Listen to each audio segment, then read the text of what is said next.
আসসালামু আলাইকুম। নতুন স্টুডেন্টদের জন্য একটা কাজ। কাজটা হচ্ছে আপনি এখানে একটা লোগো লাগাবেন। এই লোগোটা লাগানোর পরে প্রত্যেকটা পেজে লোগোটা হয়ে যাবে। প্রত্যেকটা পেজে একটা লোগো এখানে আমরা ফিক্স করব। প্রতিটা পেজে হয়ে যাবে। ঠিক আছে? তো এটার মধ্যে ধরেন আপনি যদি এইভাবে লাগান, আ দেখেন আমি ইনসার্ট এ গেলাম।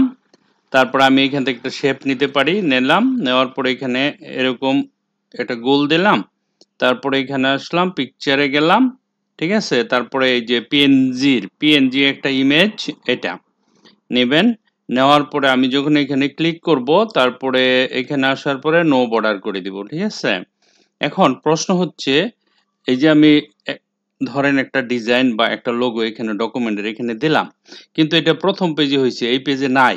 কি এমন পদ্ধতি ব্যবহার করলে প্রতি পেজে হয়ে যাবে, সেটাই দেখার বিষয়। হ্যাঁ, আমরা এটা ডিলিট করি। ডিলিট করার পরে আপনি ইনসার্টে যাবেন। ইনসার্টে যাবার পরে হেডারে ক্লিক করবেন। ধরেন এটাই নিলাম। নেওয়ার পরে এটা ডিলিট করে দেন। ডিলিট করার পরে আপনি ইনসার্টে যাবেন, শেপে যাবেন। ধরেন এখান থেকে আমরা একটা এরকম একটা ছোট্ট একটা লোগো নিলাম।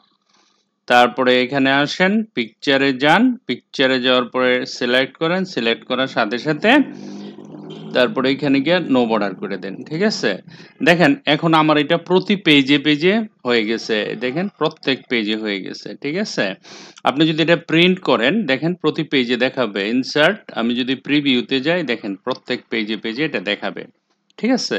সো এই কাজটা আপনাদের জন্য অ্যাসাইনমেন্ট থাকবে। আপনারা করবেন। একটা ইমেজের ব্যাকগ্রাউন্ড রিমুভ করবেন। ব্যাকগ্রাউন্ড রিমুভ করে এখানে দিবেন। ঠিক আছে? এই হলো আপনাদের কাজ। যারা নতুন স্টুডেন্ট তাদের জন্য এই কাজটা। ঠিক আছে? আশা করি সবাই পারবেন। Thank you very much for watching this video. Bye by.